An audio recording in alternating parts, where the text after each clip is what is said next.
Hi, everyone. Good afternoon. We'll be starting in just a minute. We're going to wait for more folks to file into the webinar room.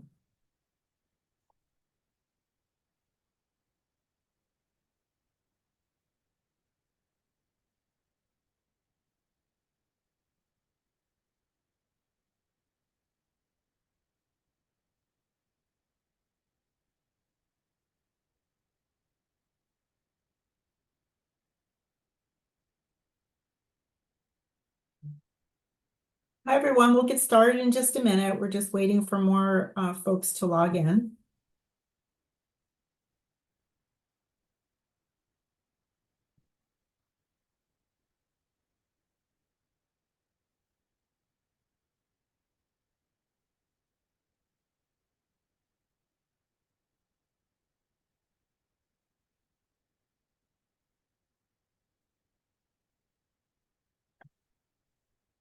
I appreciate all of you who've joined us here today. If you want to tell us where you're from, that would be really great. If you don't, that's okay too.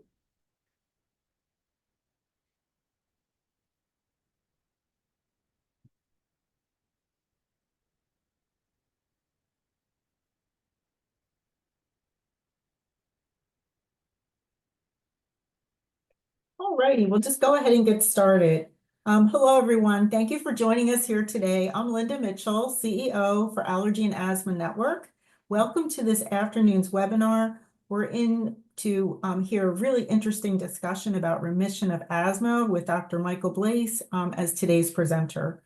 We have a few housekeeping items to go through before today's webinar begins.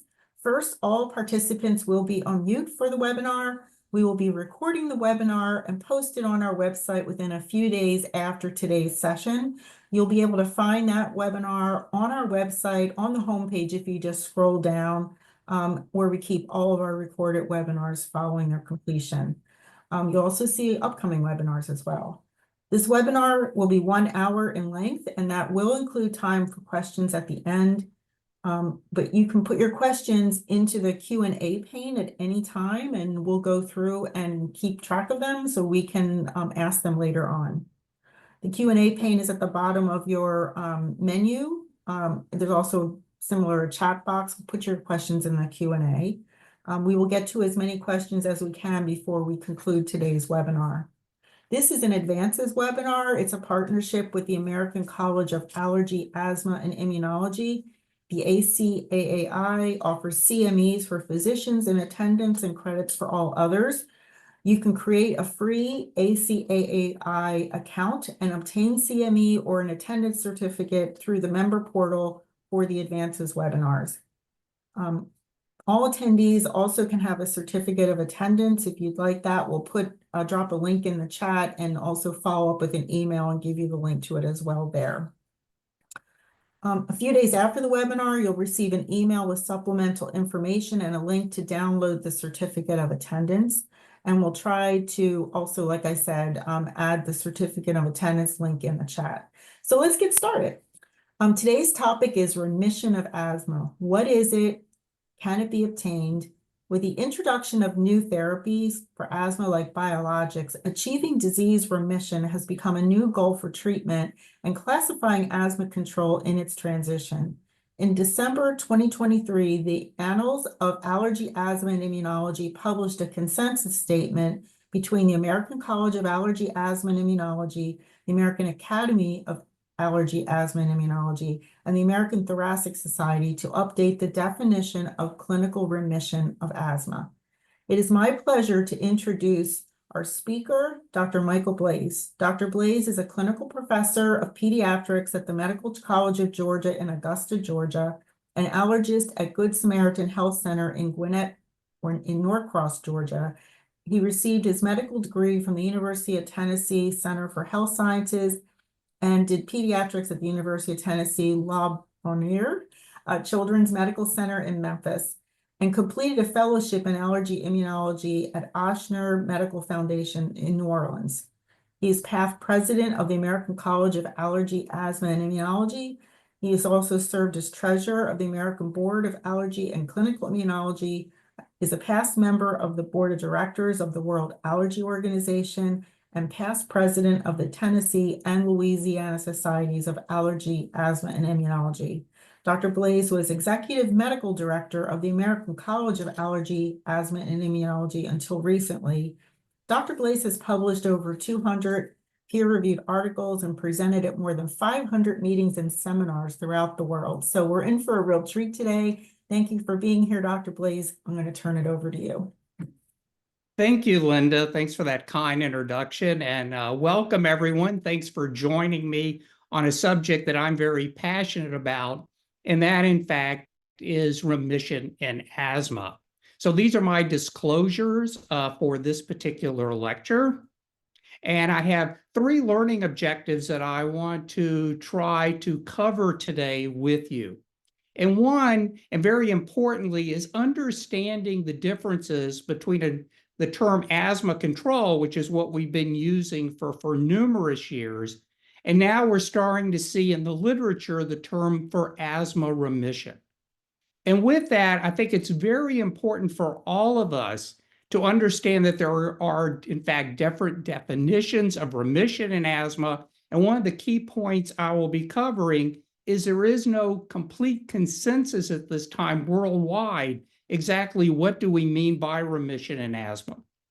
And because of that, we have developed, and I was on the work group, a joint consensus statement, as you heard Linda mention, through the American College and the American Academy of Allergy, Asthma Immunology, and the American Thoracic Society on what we felt should be included if, in fact, we talk about remission on treatment in asthma. And I will cover that in detail for you.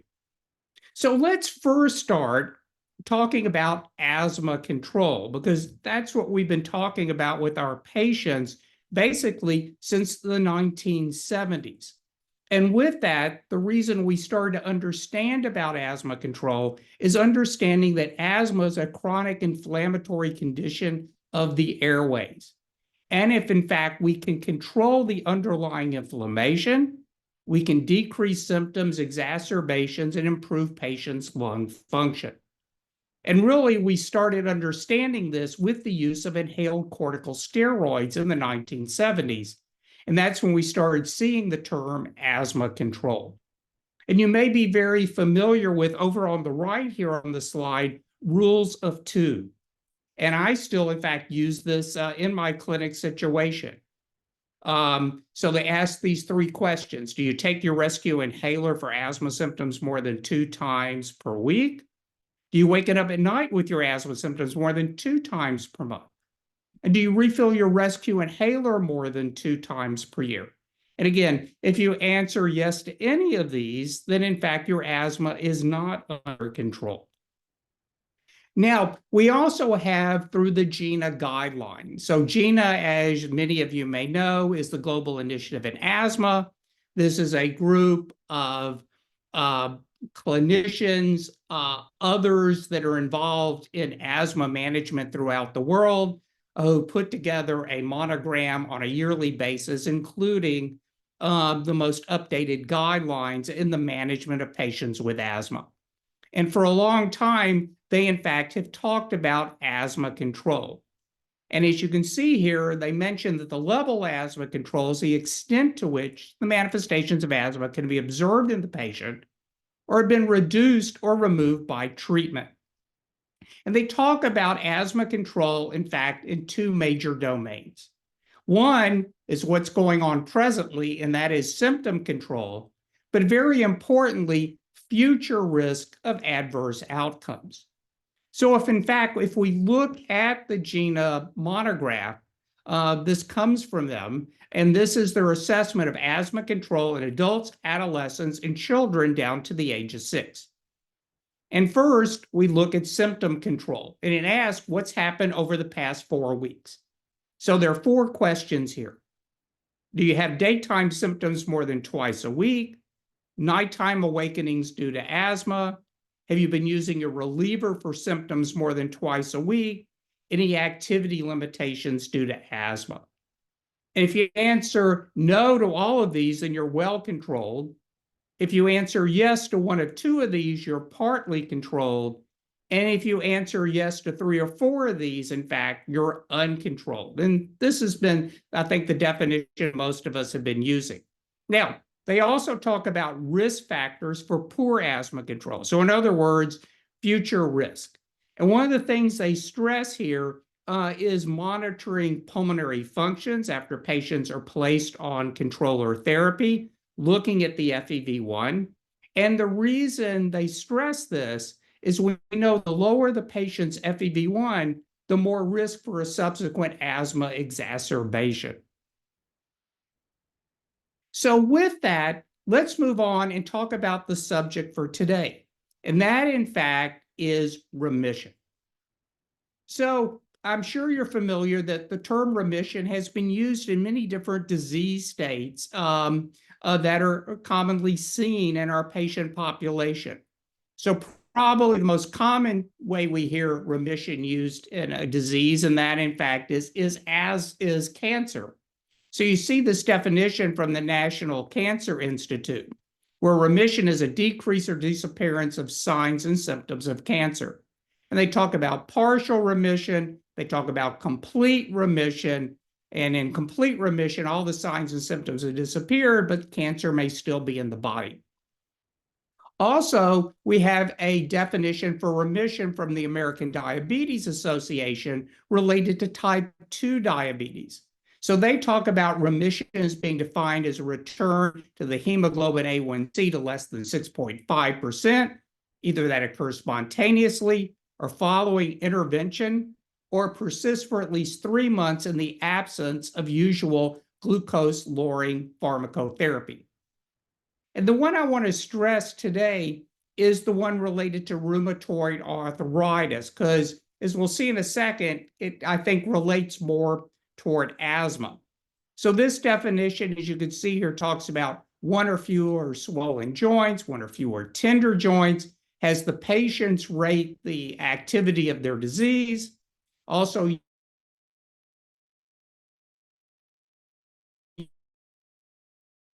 use a look and see if there's inflammation in the body, and mentions things like disease-modifying anti-rheumatologic drugs and biologics have have led to a great increase in remission in this particular condition. So if we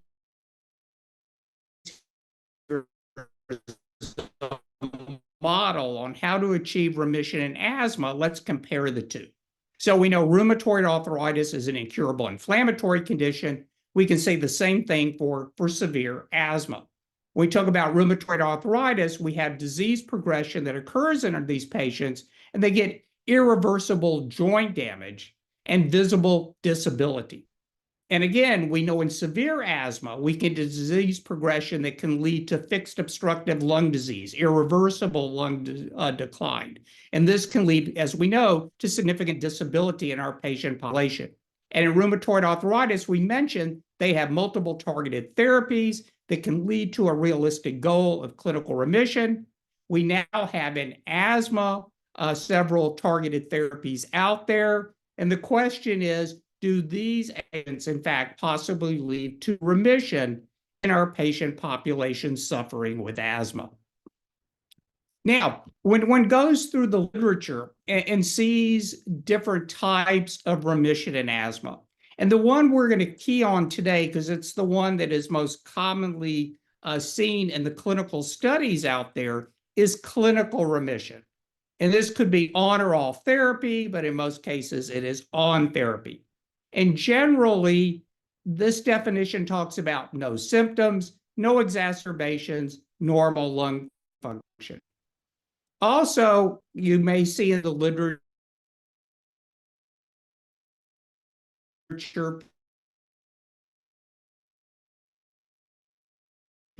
everything, including normalization of pathology, the inflammatory normalization of the different biomarkers in asthma, such as exhaled nitric oxide or sputum eosinophils. Now, this is an important slide because this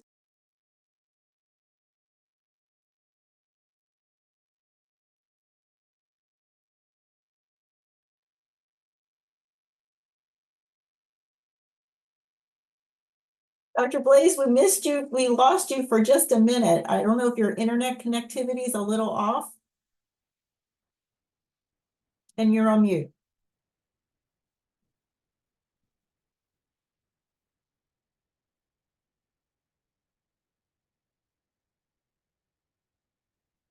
Well, Dr. Blaiss is working on his connectivity. Just wanted to let you know there was a question about the slides. We don't provide slides, but we will provide a recording, and we'll be following up with that in a few days. And also the consensus statement that Dr. Blaiss is going to be referring to, we will provide you with a link to that in the journal so that you can take a look at the whole thing. So with that, I'll hand it back to Dr. Blaiss.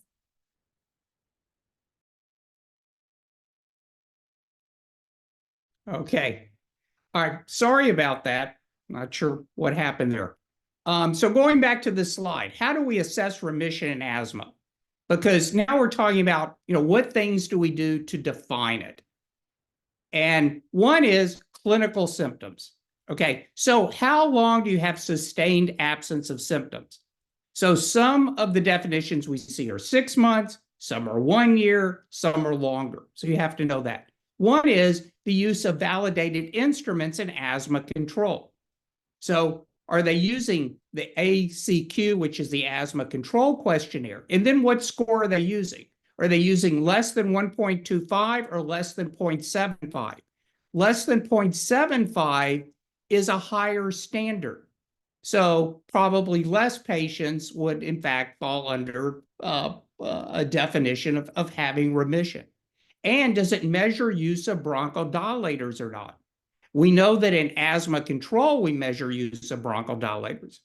But do these definitions of remission monitor bronchodilators? And then what about no exacerbations? Does that just mean no burst of oral corticosteroids, no ED visits or hospitalizations? Or did we use a stronger standard? No unscheduled office visits due to asthma. No missed school or work due to asthma. So there are differences there. And then what about lung function? Is it stable lung function? Is it normal lung function, FEV1 greater than 80%? Do you have to show improvement in lung function, such as the FEV1 greater than or equal to 100 milliliters or an FEV1 greater than 10%? And then what about medication requirements? Are there no medication requirements? Or do you have to show a decrease in need for controller medication like inhaled steroids? Do you have to show a decrease in rescue inhaler use? And if we're talking about complete remission, what about normalization of asthma pathophysiology? Do you just measure biomarkers, or do you have to have a negative bronchial provocation test, or do you have to show normal histology? So the point being here, depending on which of these things you use, is going to, in fact, define, again, what percent of patients may, in fact, fall under remission. If we only use 2 or 3 of these, a higher percentage may be in remission versus using several of these. So I think we always have to look at that when we're looking at papers that now are defining remission, since there is no true standard. So is remission possible? Well, the answer is absolutely yes. In fact, we know spontaneous remission occurs in our patients with asthma. In fact, it's not uncommon in the pediatric population. It's part of the natural history of the disease. So this is a study by Wang that was in the Journal of Allergy and Clinical Immunology back in 2019. And what they looked at here was baseline clinical measurements in childhood asthma at the age of 8 can predict remission of disease by early adulthood. So if we look here just at the FEV1 over FVC, if in fact at the age of 8 it's less than 80%, the rate of going into spontaneous remission by young adulthood was between, say, 9.5% up to 27.6%. But if their FEV1 over FVC was greater than 80% at the age of 8, it ranged anywhere from 53.8% up to 82.6%. So remission, we know, can occur. Now, this is a study out of Finland. And they looked at asthma remission rated by age, a diagnosis, and gender in a population-based study. So these were physician-diagnosed asthma patients, and they were characterized whether they had early onset asthma between the ages of 0 and 11 years of age, intermediate 12 to 39 years, and late diagnosis 40 to 69 years. And so if you look over on the left and you look at proportion of remission related to age at diagnosis, you'll see here that for the 0 to 11 group, about 30% went into remission. In the 12 to 39 age group, about 17%. And in the late diagnosed, 40 to 69 years, about 5%. And if you look over at the right, and here we're looking at gender, so males, females, and you'll notice for the 0 to 11 group that much higher, statistically higher rate of going into remission for male children with asthma versus female. Okay, now this paper by Menzies-Gal that was published back in 2020 really started people to look at the biologics as far as a clinical remission in the patient population. So here was their definition of clinical remission on treatment. And that's what we're going to key on here. And so they talk about for 12 months or greater. So you have to see this for at least 12 months, sustained absence of significant asthma symptoms based on a validated instrument, optimize and stabilize lung function. They didn't give exactly what they meant there. Patient and healthcare provider agreement regarding disease remission. That to me is kind of a soft measure because I'm not sure any of us know exactly how to define remission as yet. And no use of systemic corticosteroid therapy for exacerbation treatment or long-term disease control, which I think is something that we could all agree on.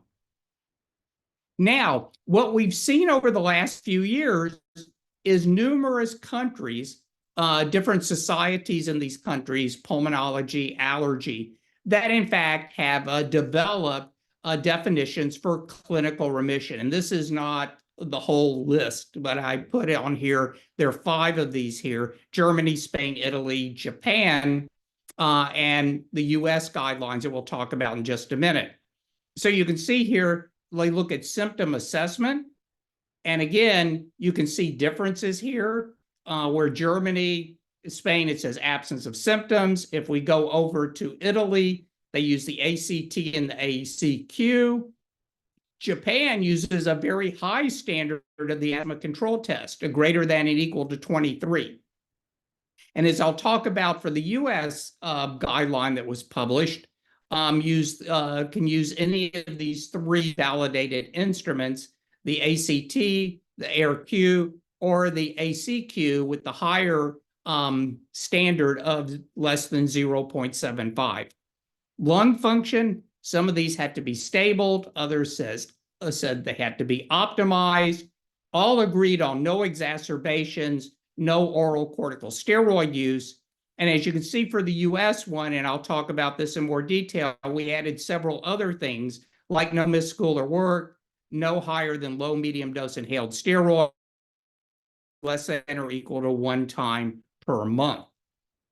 Now, this is a chart from a paper that was in CHEST last year.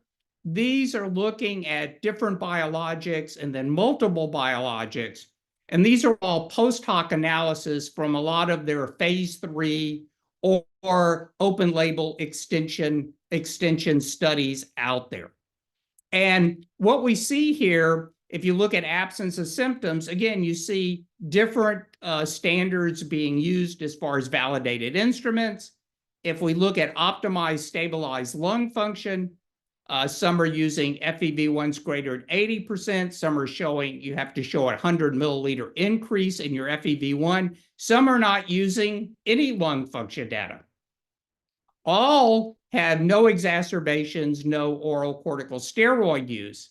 And then when you look at the prevalence of clinical remission, you can see it can range here anywhere from 14% to 43%. And again, most of this variation is because people are using different definitions.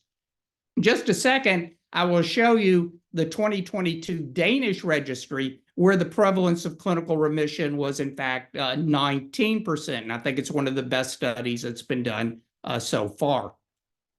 Now, one of the things I did was look at all these studies and in fact look at post hoc analysis. These were all phase 3 studies, 3 different biologics for remission, and they had to do this for at least 12 months.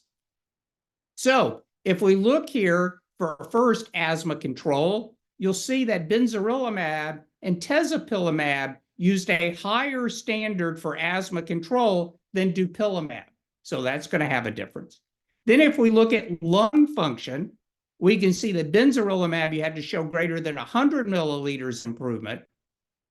With dupilumab, you had to show the FEV1 was greater than or equal to 80%. And then tezepelumab used 2 different definitions that could be given, including a pre-bronchodilator FEV1 greater than 20% from baseline.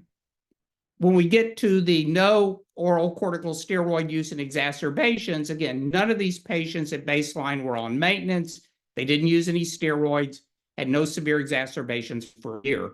So if you look at the clinical remission rate here, it falls under 14.5% for benzorilimab, 20% dupilumab, 12.7% tezepelumab. Now you'll say, well, gosh, tezepelumab's not as good.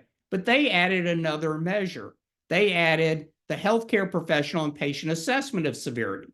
So that's probably why their numbers, in fact, are lower. Again, depending on how you define remission, you're going to get different clinical remission rates. So don't be fooled. Now, this is the study published this year in CHEST that looked at clinical response and remission that was part of the Danish Severe Asthma Registry. So all adult patients that have severe asthma that are placed on a biologic in Denmark go on this registry. And they define clinical response after 12 months was either a 50% induction in exacerbation or greater than a 50% reduction in maintenance oral corticosteroid dose. What we want to key on here is their definition for clinical remission, and it's not super rigorous.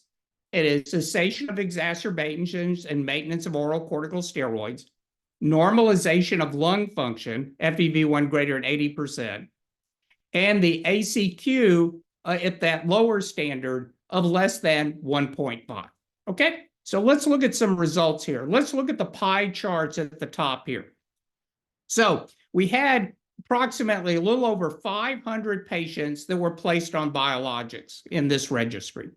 What you'll notice here in the red part of the pie chart over on the left, that is no response. The kind of dark blue is the clinical response, and then the gray is in fact remission. So you'll notice here, all the biologics, there was about 21% had no response to the biologic they were placed on. 79% had a clinical response. Then if we look over at the right at the pie chart, now we're looking at what percent of patients that got a clinical response met their definition of remission. And of that, it was 24%. And out of the total patients that were placed on a biologic, 19% went into remission. And then it lists some things here I won't go over in detail of things that say distinguish the likelihood of clinical response versus clinical remission. In other words, if we look here, females were less likely to go into clinical remission. Patients with a higher BMI were less likely to go into remission. If we look at nasal polyps, if they had nasal polyps, they were more likely to go into remission. If they had high eosinophils, they were more likely to go into remission. Now, what I'm showing you here is the criteria that they use in Denmark as far as determining when to put a patient on a biologic and then which biologic. And pretty much it falls in what we do in the United States, maybe a little stricter. So these are patients who were on high-dose inhaled steroid and at least another controller. They could have been on maintenance oral corticosteroids, and they had at least 2 exacerbations in the past 12 months, or maintenance corticosteroids 50% of the time. And then use pretty much the same definitions we use for these biologics to decide which one to put the patient on: omalizumab, perennial allergy, symptoms after exposure allergen, the anti-IL-5, anti-IL-5R drugs related to blood or sputum eosinophils, and for the anti-IL-4R alpha products, blood eosinophils, sputum eosinophils, and exhaled nitric oxide. So now we're going to look at the results related to which biologic the patient was placed on. So if we look at the top at the pie chart, we're looking at anti-IgE. You'll notice that 28% had no response, and out of the total group, 6% went into remission. If we look at the anti-IL-5, IL-5R drugs, 22%, in fact, had no response, and of the total, 19% went into remission. And if we look at the anti-IL-4R alpha drugs, 8% had no response, 30% of the total went into remission. And if you look over at the right, we're looking at characteristics that may help tell us which patients may go into clinical remission with each biologic. So if you look at blood eosinophils, total IgE, exhaled nitric oxide, if you look at the top, blood eosinophils, you'll notice, not surprising, that the higher they were, the more likely the anti-IL-5, IL-5R alpha drugs would show clinical remission. If we look at total IgE, kind of interesting, anti-IgE, there wasn't any relationship, but there was with the anti-IL-5, anti-IL-5R products. The higher, in fact, the total IgE, the more likely to go into remission. And then for exhaled nitric oxide, not surprising again, the anti-IL-4R alpha drugs, again, more likely go in remission. And in fact, if you look at anti-IgE, they're less likely, in fact, with a high ENO to, in fact, go into remission. So I think that, again, this is some interesting data. And again, everyone using the same measure, and kind of gives you an idea of what one may see using that modified criteria for clinical response. Now, this is an interesting study out of Israel that was also published this year in Respiratory Medicine. And it's looking at a comparison of clinical remission for severe asthma patients receiving biologic therapy. So these were adults. They had to have been on the biologics for at least 6 months. And then they use lots of different definitions. And the reason I'm showing this is to show you that depending on what definitions used will really determine, what percent of patients are, quote unquote, in remission. So they looked at things like no steroid use for either 6 months or 12 months, no exacerbations for 6 months or 12 months. They used 4 different criteria for lung function. So things like a pre-bronchodilator FEV1, or improvement in FEV1 100 milliliters or 10%. And then for asthma control, symptom control, they used ACQ, and they used the 2 different ACT, and they used the 2 different ACQ-6 scores, the less than 1.5 and the less than 0.75.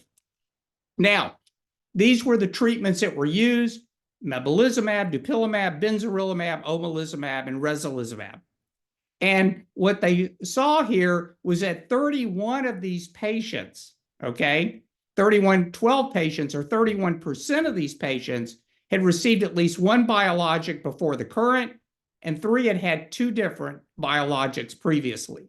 And the most common reason, again, and we see this in the clinic, is inadequate response to treatment.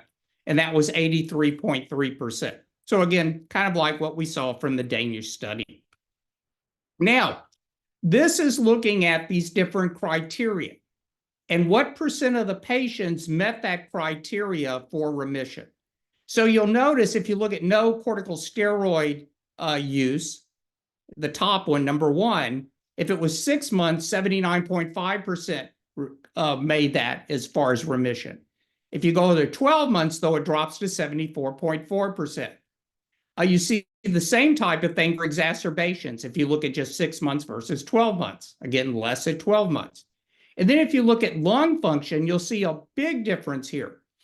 If you measure the FEV1 or FVC has to be greater than or equal to 0.75, it was only 48.7%.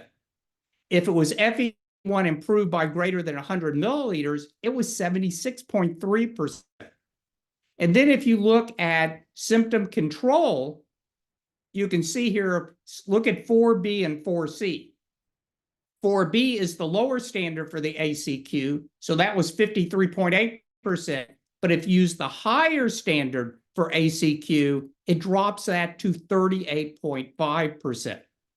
So when you kind of put all of this together, if you look over at the right, the combined criteria with no systemic steroids or exacerbations for 12 months, the total rate of remission, depending on how you define it, goes anywhere from as high as 41% to, in fact, as low as 20.5%. So again, depending on what is used in that definition of remission is going to make a major difference in percent of patients, in fact, have remission. That's why you have to look at that when you're looking at studies that are purporting that this particular drug had a high level of remission. They may not have used a very strong criteria. Okay, so the remainder of the time, I want to spend on the college and the academy and ATS framework for on-treatment clinical remission. So in this definition, in fact, it includes things that you've already heard a lot. No exacerbations requiring oral corticosteroids, stabilized, optimized FEV1, and using symptom control validated measures, the ACQ at the higher standard, AIR-Q, and ACT.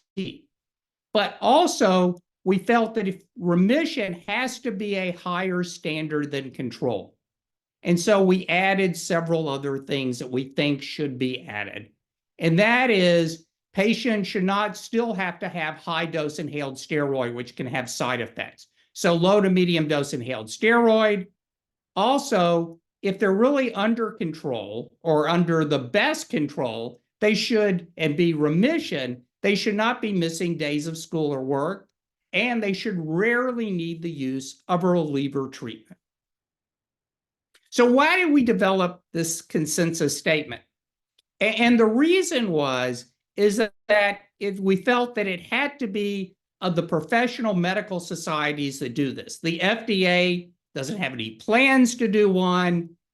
GINA hopefully will do something in the future, and maybe we can all come together. But we really felt that it needed to be the organizations. As I probably already told you, there's a lot of confusion out there with all the different definitions of remission asthma. And we really need, over time, to come to some type of consensus. And the real reason we put this together again is that we felt this definition had to be higher than asthma control. Otherwise, all we're talking about is just glorified control. So we felt that this consensus statement was a framework. It's not it's not what has to be, but it's a framework. It's a first step as far as a unified definition. And hopefully, again, the different groups can come together and, again, get a unified definition like we have for asthma control. So the above organizations and the American Academy of Pediatrics had members on this consensus report. It was also endorsed by a European group, the European Forum for Research and Education in Allergy and Asthma Diseases, or EUPHORIA.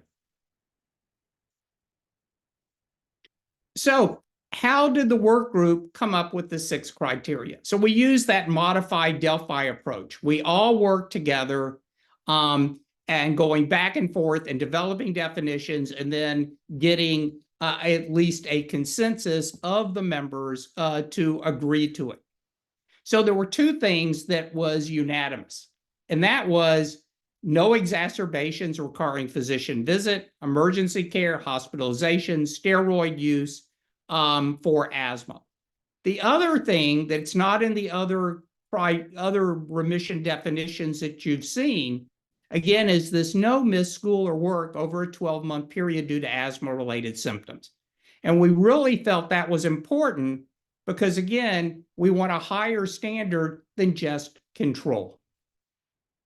Then we said stable and optimized lung functions over the 12-month period with a minimum of 2 measurements during the year. All these other definitions could use only one. But does that really tell you what's going on over a 12-month period? So we felt that it had to be a minimum of 2. Now, one of the things we didn't do is say an FEV1 greater than 80% or a particular improvement in lung function. And the reason we didn't do that is because we know that some of these patients are going to already have remodeling. They're going to have a degree of fixed obstructive lung disease, especially if they have severe asthma. So we didn't want any absolute numbers. So to give you an example here, and you can see on the slide, if you have a patient with an FEV1 of 65% over 12 months, they improved to 70%, but they still meet all the other criteria that we have for remission, we would say that patient's in remission because we've really optimized their lung function.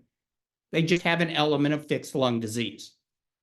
And then number 4 here, we felt also very strongly about, and that is what medications can the patient still be on to say, in fact, they are in remission. And our thought here is that if the patient is on biologics and still needs high-dose inhaled corticosteroid, we know that high-dose inhaled corticosteroid can lead to systemic side effects. So again, if we wanted a higher standard than just control, we felt that the inhaled corticosteroids needed to be tapered down to a low to medium dose. Now, we know there are no long-term studies validating this, but they need to be done. But to us, we felt that, again, if we're going to call it remission, it needs to be a higher standard. And then the symptoms, as far as being measured with validated instruments, the ACT, the AirQ, the ACQ, we felt that, again, there has to be a minimum of 2 measurements over a year period of time. Remember, these questionnaires ask the patient how they've been over the last 4 weeks. So even if you only do 2, that's only 8 weeks or 2 months out of those 12. But again, this is a higher standard than other people have said. And then, very importantly, we felt that you need to measure reliever use. Reliever use is measured in control. We mentioned that previously. So we felt it had to be a higher standard than what asthma control is. So we came up, and this took a lot of discussion back and forth and a lot of debate between the different members, and we came up with a consensus that it should be no more than 1 time that they need to use reliever therapy over a 1-month period. We know this is just a starting point. And again, I think all of us around the world interested in asthma and remission would eventually need to come together and make some decision here. But we felt that, again, it had to be a higher standard than what was seen with asthma control. So we felt that there needed, and the way we came up with this, is there needed to be some way to evaluate daily symptoms. Because the good news is exacerbations and oral steroid bursts are not regular events in the vast, vast majority of our asthma patients. But rescue use, missing days of school and work really give us more information on how the patient is doing daily. And again, this is a step up from asthma control. So what we're dealing with here is, in most cases, we can get control of the patients now. There may be a small percentage of patients that can, in fact, reach clinical remission, depending on what definition is used. Hopefully, in the future, we can get to complete remission, where we do see histologic changes back to normal. And then, obviously, what we want for all of our patients, and hopefully one day we'll have that, is a true cure for this condition. So what I want to leave you with is in fact, remission is an evolving process here. So be careful when you hear somebody say that this patient's asthma is in remission, because we don't really have a definitive definition yet. We need to take all of this, it needs to be validated, refined, and then to come to a consensus worldwide, exactly what do we mean by remission in asthma. Now, the good news is that GINA this year did talk about remission in their paper. And hopefully, we'll see, maybe in the future, they will develop a criteria. They talked about, though, validating proposed criteria for remission on treatment will depend on intended purposes. So they're kind of looking at it right now, is looking at different things, whether you have remission as an assessment tool for clinical practice, and I don't think we're anywhere near there, and I would never tell a patient at this point that they're in remission. Prognosis for continued long-term stability, and for identifying new targets of therapy. So in conclusion, remission in asthma is a concept in motion. There is an ongoing debate about the exact criteria for clinical remission in asthma, though everyone agrees on no systemic corticosteroids and no asthma exacerbations. Really, all the other aspects are still under discussion, though most work groups have stated all criteria needs to be done for at least 12 months. All remission guidelines agree on both excellent asthma control and stable or improved lung functions are essential. But again, the best way to measure these is not completely clear as yet. Where biologic medications seem to increase remission rates based on some definitions, these rates are still low, 20 to 30%. Remember the Danish study, I said it was 19%. No studies yet use the stricter criteria that we developed in the US consensus paper. And at least in my opinion, that would lead to even a lower remission rate percentages related to the biologics. So there's no doubt that biologic medications have really revolutionized asthma treatment, especially in our severe asthma patients.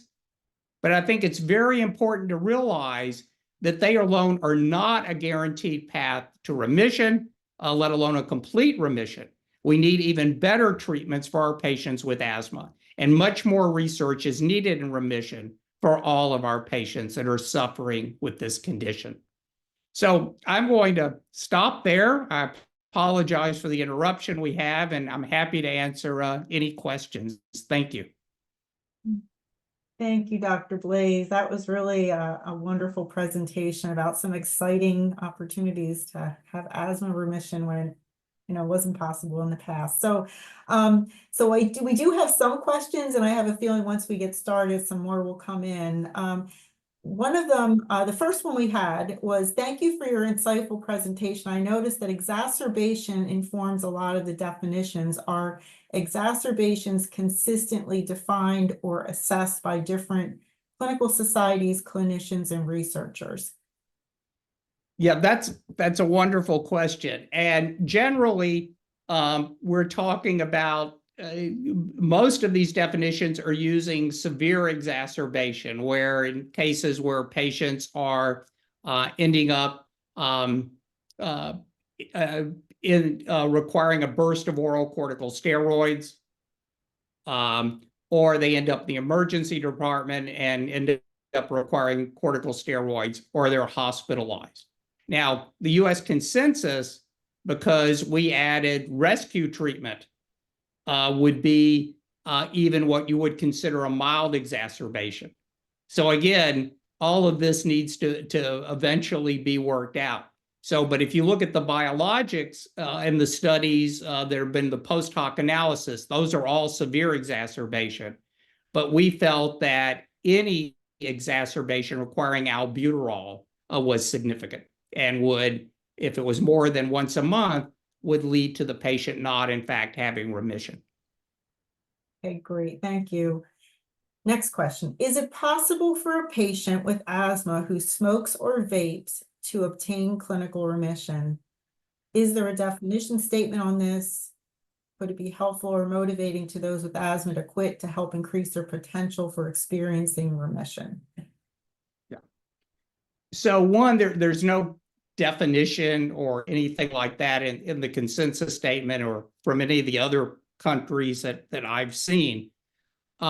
Obviously, patients that smoke, that vape, we know tend to have more severe disease and not respond as well to the particular treatment. So I think we can pretty well tell those particular patients they are much less likely to go in remission. But I also want to make some comment here.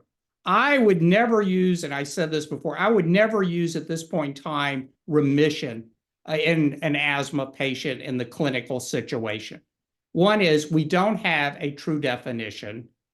Two, I get concerned that when patients hear they're doing so well, and now you define them as remission, that they're going to cut back treatments, whether it's their biologics or other treatments, because again, gosh, if I'm remission, why in the world do I need to take medication? So I think that one has to be very careful in a clinical situation to tell a patient that, in fact, they meet someone's criteria for remission. Okay, great. Thank you. Next question. All the studies seem to focus on Th2 asthma for those on biologics. Could you comment on non-Th2 asthma? Is remission possible for these patients? So the answer is yes. And in fact, if you look at the consensus statement, you could have remission just on inhaled corticosteroids. In other words, if you're on just say low dose inhaled corticosteroids and you meet all those other criteria and you're not using albuterol more than once a month, you haven't missed any days of school or work, by definition, you're in remission. So the definition is not just the way we did this, not just for severe asthma, but it's for any severity of asthma, whether you want to talk about mild, moderate, or severe, as long as you meet those criteria. So we felt that that's extremely important, but it shouldn't be restricted to only patients that are on biologics. It should be any patient with asthma that meets that specific criteria. Okay, thank you for that. So I was just talking with a colleague, and she was just talking about how even if somebody's on biologics, you still need good environmental controls and good indoor controls, or else you're still going to have the symptoms, even if you're on the best medication for you. So I think that's what this next question is. Can you give us your thoughts on environmental controls in clinical remission, like air filtration using low VOC cleaners or personal products, air quality in general? Can you comment on that? So I think air quality is important. I think allergen avoidance is important. Anything that we can do that decreases the risk for that patient to have an exacerbation. And I think it's also important that we talk about not just medication, but in fact, are we controlling underlying comorbidities that could be making the patient's asthma worse? Are they having problems with GERD? Are they having problems with sleep apnea? Do they have underlying allergic rhinitis that could be worsening their condition? Or do they have chronic rhinosinusitis with nasal polyps? I mean, I think that environmental treatment is extremely important. Allergen avoidance, clean air, all of that is very important. I think looking for comorbidities that in fact can make asthma worse, that can help increase the number of patients that in fact would get under better control and possibly remission. So I think it's not just treating patients with medicine. I think asthma is so much more than that, as the person asked this question. The environment is extremely important, controlling comorbidities, adherence to treatment. The vast majority of patients that are referred to me for asthma in my clinic, in fact, have poor adherence, or in fact, they're not using their inhalers correctly. And so they're going to end up having more exacerbations and end up on stronger medications, including biologics, where in fact they may not even need them. So I think we have to do, and the GINA guidelines has a nice thing on this. We have to, in each time we see the patient, is to really assess everything going on and make sure that in fact we're doing all these other things that can improve their asthma. No smoking, no vaping, as we heard from the other question, the environmental, the comorbidities. We know obesity can lead to significant worsening asthma. And now that there are treatments for obesity, I think we have to look at that in those patients that have that are having significant problems with their asthma.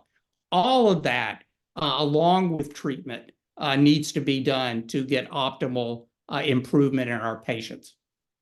Great. I got time for one more question or so. So this is from one of the doctors in the audience. Is there any biomarker yet available to predict the 19 to 30% remission rates after a biologic?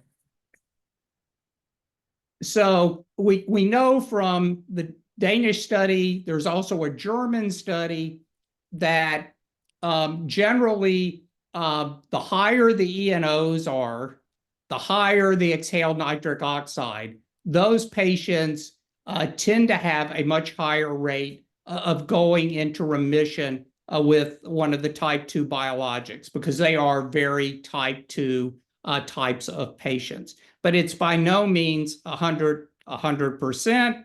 And what you did see, and I wanted to make sure that was clear, there are a lot of patients that don't respond to that first biologic or possibly the second biologic. The problem is the biomarkers we have right now, exhaled nitric oxide, blood eosinophils, sputum eosinophils, they're not as accurate as we need. And there's a lot of work going on trying to find more accurate biomarkers. But at least at this point in time, generally the higher the ENO, the higher the eosinophils, more likely to see remission with one of the type 2 biologics. Great, thank you. I'm going to ask one more question if you don't mind. Sure. With regard to your slide showing a summary of remission across different societies, I have to look for the question, so bear with me for just a second. Okay. The question is, given the variances, given, it just kind of moved on me, just bear with me. Given the variances across definitions and measurement tools, I'm looking for a high-level summary of key improvement criteria. Are there any?